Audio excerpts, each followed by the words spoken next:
BYD, you don't see them at all as a competitor? No. Why is that? I don't think they have a great product. एक दशक अघिको यो दृश्य याद गर्नुभएको छ त्यति बेला इलन मस्कले BYD का गाडीहरूलाई खिल्ली उडाएका थिए तर समय बदलिएको छ अहिलेको दिनमा BYD ले आफ्नो ब्याट्री टेक्नोलोजी र कम मूल्यका कारण EV मार्केटमा तहल्का मचाइरहेको छ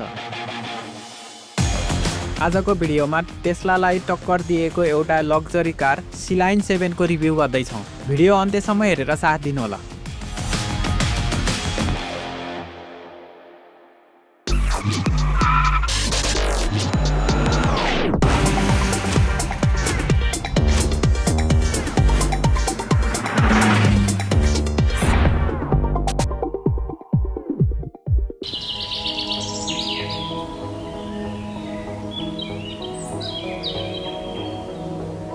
सुरुमा कुरा गरौँ C-Line 7 को बाहिरी डिजाइनबाट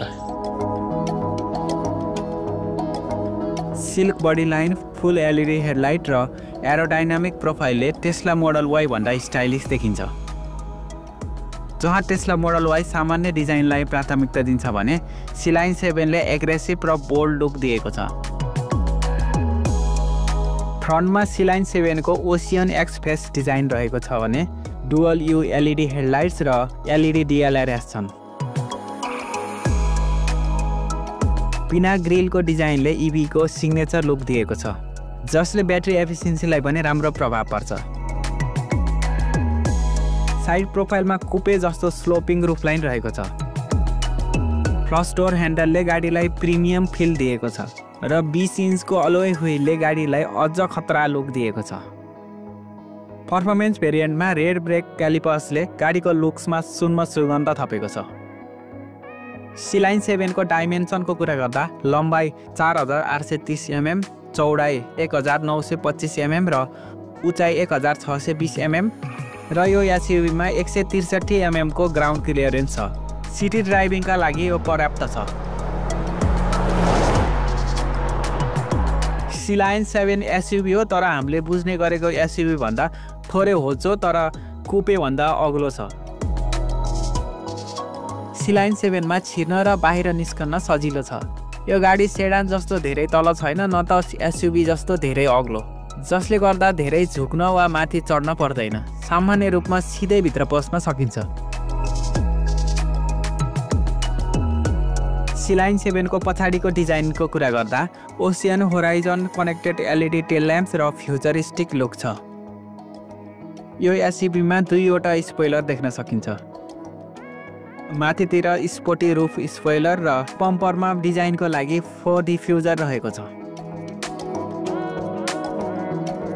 C-Line 7 को बिल्ड क्वालिटीको कुरा गर्दा बिल्ड क्वालिटी एकदमै शानदार छ डोरको तल्लो भागमा अलिकति फ्लेक्स देखिन्छ तर चिन्तित हुनुपर्ने केही छैन अन्य सबै ठाउँमा मेटल सिट कडा र बलियो फिल हुन्छ प्यानल ग्याप पनि एकदमै टाइट छन् र पेन्ट क्वालिटी पनि एकदमै हाई क्वालिटीको छ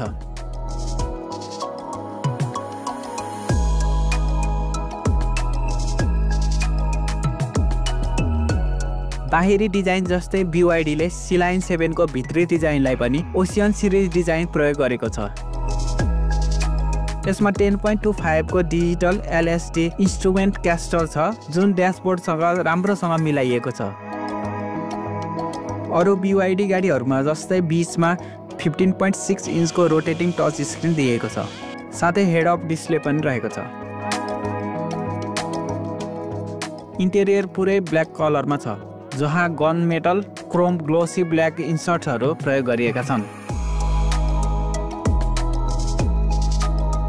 ड्यासबोर्ड डोर प्यानल र सेन्टर कन्सोलमा लेदर र सफ्ट मेटेरियलहरु प्रयोग गरिएका छन् यतिसम्म कि ग्लोभ बक्सको ढक्कनमा पनि सफ्ट मेटेरियल प्रयोग गरिएको छ C-Line 7 को इन्टेरियरमा BYD ले साना कुराहरुमा पनि डिटेल्समा काम गरेको छ गाडीमा प्रयोग गरिएका प्लास्टिक सामग्रीहरुको गुणस्तर पनि एकदमै राम्रो छ र फिट एन्ड फिनिश पनि उत्कृष्ट छ अगाडिका सिटहरु प्रिमियम छालाबाट बनेका छन् ड्राइभर सिट 12 तरिकाले एडजस्ट गर्न मिल्छ भने प्यासेन्जर सिट 6 तरिकाले एडजस्ट गर्न मिल्छ दुवै सिटहरू फुल्ली इलेक्ट्रिक रूपमा एडजस्ट गर्न मिल्ने र भेन्टिलेटेड छन्। सिटको क्वालिटी पनि एकदम मुलायम, एकदम हाई क्वालिटीको छ। पछाडिका सिटहरू पनि एकदमै फराकिला छन्, जसले लामो यात्रामा पनि एकदमै आरामदायी अनुभव दिन्छ। साथै पछाडिका सिटहरूमा रिक्लाइनिङ फङ्सन पनि छ, अर्थात् सिटहरू पछाडि झुकाउन सकिन्छ, जसले लङ ड्राइभमा पनि एकदमै आरामदायी अनुभव दिन्छ।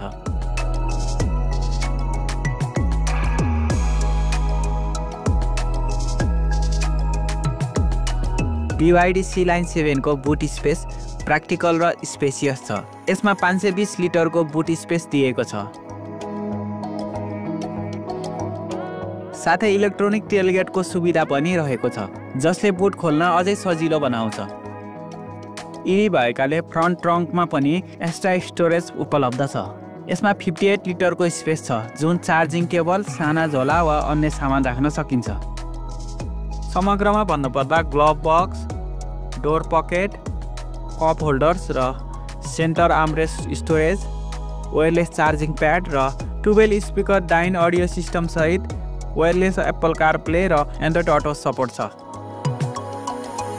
BYD को टच स्क्रिनमा ठाडोमा एप्पल कारप्ले युज गर्न मिल्दैन, अटोमेटिक तेर्सो हुन्छ।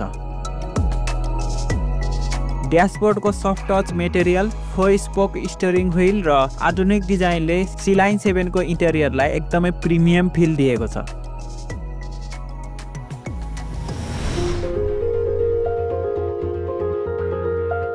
BYD ले C-Line 7 मा 82.56 किलोवाटको ब्लेड ब्याट्री दिएको छ, जसले रियल व्हील ड्राइभमा 567 किलोमिटरको रेन्ज र अल व्हील ड्राइभमा 542 किलोमिटरको रेन्ज दिन्छ। तर रियल रोड रेन्ज भने 430 देखि 450 किलोमिटर रेन्ज जतिको चाहिँ एक्सपेक्ट गर्न सकिन्छ। पर्फर्मेन्स मोडमा चलायो भने यो रेन्ज अझै घट्छ, विशेष गरी पहाडी क्षेत्रहरूमा हाई स्पिड हाइवेहरूमा ड्राइभिङ गर्दा।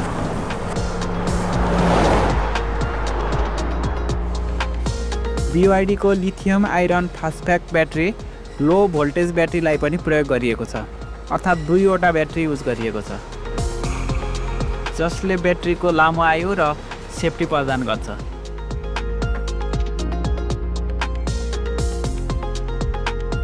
C-Line 7 ले AC चार्जिङ र DC फास्ट चार्जिङ दुवै सपोर्ट गर्छ र गाडी किन्दा 7 किलोवाटको होम चार्जर पनि फ्रीमा पाइन्छ।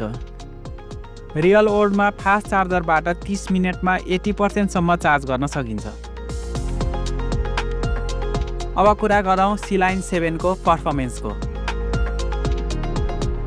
यो EV ले 0 to 100 km/h मात्र 4.5 सेकेन्डमा पुरा गर्छ। C-Line 7 मा नर्मल, इको, स्पोर्ट र स्लो मोड रहेका छन्।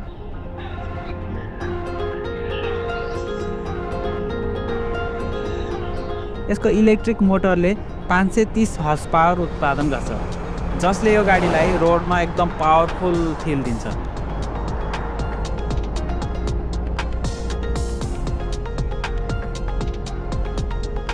सिटी ट्राफिकमा पनि यो गाडी एकदमै स्मुथ छ।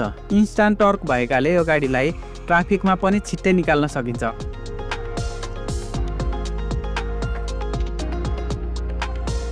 स्टियरिङ हल्का छ, जसले पार्किङदेखि ठुल्ठुला घुम्तीहरूमा पनि सजिलै मोड्न सकिन्छ।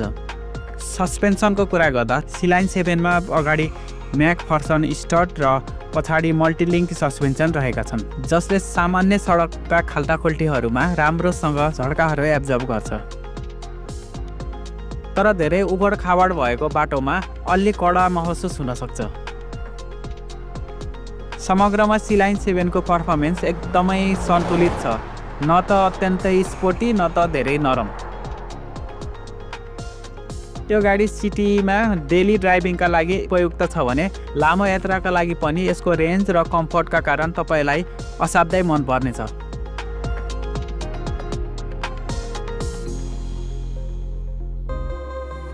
अब कुरा गरौँ सेफ्टी फिचर्सको।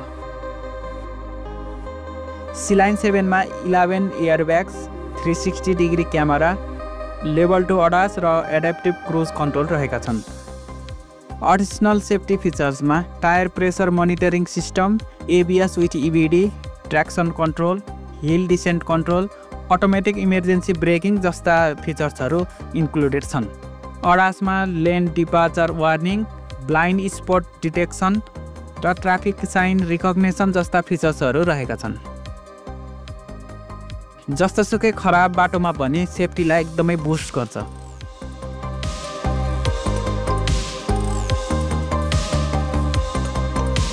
BYD C-Line 7 एकदम हाई पर्फर्मेन्स EV SUV हो जसले टेस्ला मोडल Y र BMW iX1 लाई टक्कर दिन्छ। टेस्ला भन्दा किफायती र BMW भन्दा पावरफुल। यो गाडीको राम्रो पक्षको कुरा गर्दा advance features, V2L power supply र स्पेसियस इन्टेरियर रहेका छन्। यो गाडीको नराम्रो पक्षको कुरा गर्दा रियल वर्ल्ड रेन्ज क्लेम गरेको भन्दा थोरै कम छ र हाई स्पिड ड्राइभिङमा रेन्ज ड्रप हुन्छ। BYD C-Line 7 नेपालमा अर्को महिनासम्म लन्च हुने अनुमान छ। अब यसको मूल्य र अफिसियल जानकारी आउन बाँकी नै छ। तपाईलाई C-Line 7 कस्तो लाग्यो कमेन्ट सेक्सनमा तपाईको विचार राख्नुहोला। भिडियो मन परेमा लाइक, शेयर, सब्स्क्राइब गर्न नभुल्नुहोला।